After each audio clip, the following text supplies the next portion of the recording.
kani görüllü vak gele görülni. Gözüm düştü yarımdın yerleri.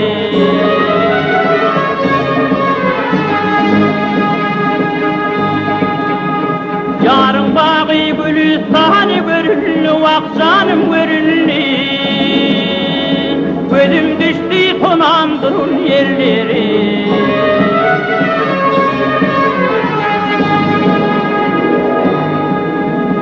Birinin devrinin dağlılar çekip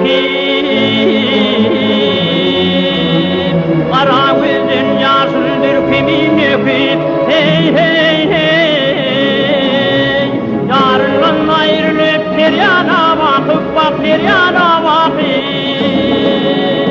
gözüm düştü tonandın yerleri.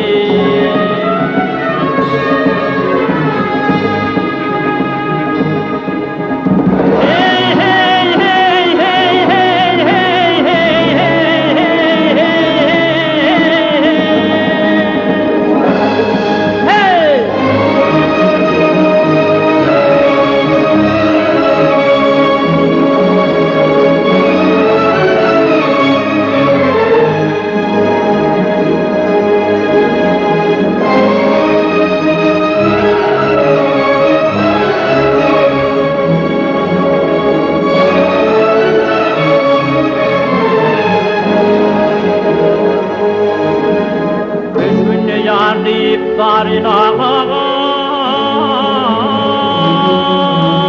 Aşkodun acı bir bağrın dağan Hey hey hey Sol sebepli telif bakınmağın Vak bakınmağın